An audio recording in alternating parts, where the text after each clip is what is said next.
ఆ మహానుభావుడు వీరభద్రుడి యొక్క ఉగ్రకళ తగ్గకపోతే దేవతలందరూ కూడా వచ్చి స్తోత్రం చేసినా ఆయన ఉగ్రత శాంతించకపోతే అప్పుడు మళ్ళీ జగదంబని ప్రార్థన చేశారమ్మా దేనివల్ల తగ్గుతుంది అంటే అమ్మవారంది నా 16 కళలలో ఒక కళ భద్రకాళీదేవిని పంపుతున్నాను అంటే ఆ భద్రకాళీదేవి వచ్చి అశ్శరభ దశరభ అశ్శరభ అంటూ ఆడింది. ఆయన ఏం లెక్క పెట్టల, అంతే ఉగ్రంగా ఉన్నాడు.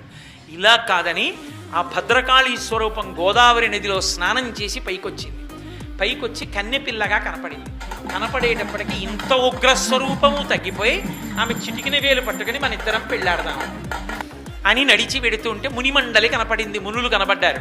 వాళ్ళు వీళ్ళిద్దరికీ మాకిద్దరికీ వివాహం చేయమన్నారు. ఇద్దరినీ ఒకే పీట మీద కూర్చోబెట్టి గబగబా పీటేసి ఒక పీట మీదే కూర్చోబెట్టి ఇద్దరికీ పెళ్లి చేశారు. అందుకే మునిమండలి ఇప్పటికీ తూర్పుగోదావరి జిల్లాలో మురమళ్ళ క్షేత్రం. ఒక పీఠం మీదే ఉంటారు వీరభద్రుడు భద్రకాళి.